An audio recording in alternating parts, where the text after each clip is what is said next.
آئیں گے۔ چلیے اس کے آگے ہم پڑھتے ہیں آگے والا مشق، یہ بہت انٹرسٹنگ ہے اور اس سے آپ کچھ ضرور سیکھیں گے۔ التدریب السابع، 7واں مشق، یہاں خالی جگہ، اس خالی جگہ کو بھرنا ہے۔ یأکل الرجل، آدمی کھاتا ہے، کیا کھاتا ہے؟ دوا، تفاح یا الماء۔ کھانے کے لیے تو پانی کا استعمال ہوگا نہیں، کیونکہ اس کے لیے تو یشرب، پینے کا ورڈ استعمال ہوگا، لیکن رہ گیا الدوا اور التفاح، تو صحیح کیا ہے؟ التفاح، کیونکہ ہم نے بتایا کہ عربی زبان میں دوا لینے کے لیے ایک خاص ورڈ آتا ہے، یتناولو، تناول کرتا ہے۔ اگر دوا کے لیے ہوتا تو لکھتا ہے یتناول الرجل الدوا۔ ویسے ہم نے بتایا تھا ہماری زبان کے اندر تو کامن ہے، آپ کہتے ہیں آئیے، مہمان سے کہتے ہیں آئیے تناول فرمائیے، حالانکہ وہاں کھانے پینے کی چیزیں ہوتی ہیں، دوا نہیں ہوتی۔ تو عربی زبان کے اندر یہ فرق آپ اگر ذہن میں رکھیں گے تو بہت اچھا ہوگا، فصاحت کی ایک پہچان بھی ہے، کہیں آپ بولیں گے تو لوگ کہیں گے ہاں یہ عربی جانتا ہے۔ یشرب الابن، ابن کے معنی ہوتا ہے لڑکا، لڑکا پیتا ہے، کیا پیے گا؟ الجبن، چیز تو نہیں پیے گا۔ بازلہ، پھلیاں تو نہیں پیے گا، کیا پیے گا؟ لبن، دودھ پیتا ہے۔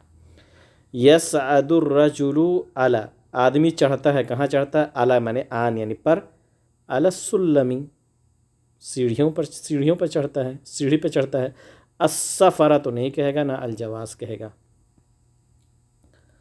اس کے بعد ہے آخری جملہ، یقرأ الضابط، آفیسر پڑھتا ہے، کیا پڑھتا ہے؟ المیلادہ، یوم پیدائش پڑھتا ہے؟ نہیں، الجواز، یا کہہ سکتے ہیں کسی معنی میں کہ یقرأ الضابط المیلاد، تاریخ میلاد پڑھتا ہے۔ حالانکہ پاسپورٹ کے لیے بھی یقرأ کہہ سکتا ہے، لیکن وہاں پر عام طور سے استعمال کیا ہے یفحص، یعنی چیک کرتا ہے۔ تو آپ کہہ سکتے ہیں کہ یقرأ الضابط المیلاد، تاریخ میلاد پڑھتا ہے آفیسر۔ الطبیب، یہ تو ہو ہی نہیں سکتا کیونکہ یہ فاعل کی شکل دیا ہے پیش، جبکہ اس کو چاہیے یہاں پر فعل اور فاعل موجود ہے، چاہیے مفعول جو کہ منصوب ہوتا ہے۔ اور یہ اس سے بھی بہترین مشق ہے، اور یہی آخری مشق ہے، کیونکہ اس کے بعد ہمارا شروع ہوگا تیسرا یونٹ، اور اس سے پہلے آپ لوگوں کا ایک ٹیسٹ ہوگا، تو اس کی بھی تیاری کریے گا انشاءاللہ۔ 8واں مشق ہے تدریب الثامن، 8واں مشق، اس میں آپ کو جملوں کو، کلمات کو سیٹ کر کے، ترتیب دے کر کے ایک جملہ بنانا ہے۔ القفص، الاسد فی، تو ہم کہہ دیں گے الاسد فی القفص، ایسے آپ نمبرنگ ڈال سکتے ہیں، نمبر 1، نمبر 2، یہ عربی زبان کا 2 ہے اور یہ 3 ہے۔ الاسد فی القفص، شیر پجڑے میں ہے۔ المواعید هذه لوحہ، اس میں کیا ترتیب ہے؟ اس میں بھی سیم وہی ہے، هذه لوحۃ المواعید، یہ اپائنٹمنٹ کا بورڈ ہے۔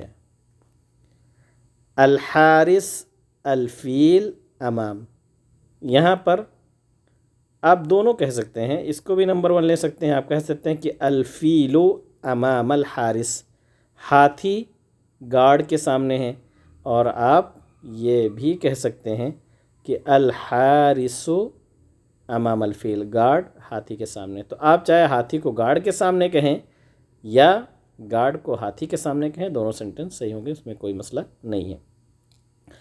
الجواز، پاسپورٹ۔ الضابط یفحص، تو یہاں بھی آپ چاہیں تو اس کو نمبر 1 کہہ سکتے ہیں، الضابط یفحص الجواز، پاسپورٹ چیک کر رہا ہے۔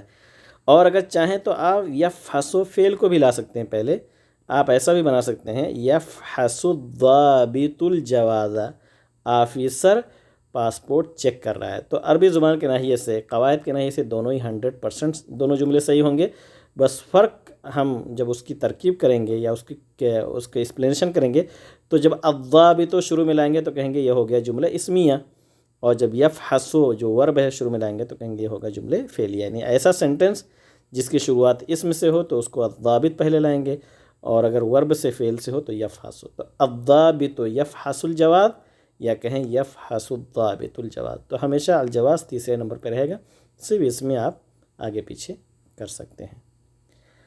اس کے ساتھ ہی یہ مشق بھی، یہ تمرینات ختم ہوئیں اور ہمارا سیکنڈ یونٹ بھی پورا ہو گیا، اور انشاءاللہ آپ لوگوں کا ایک ٹیسٹ بھی ہوگا۔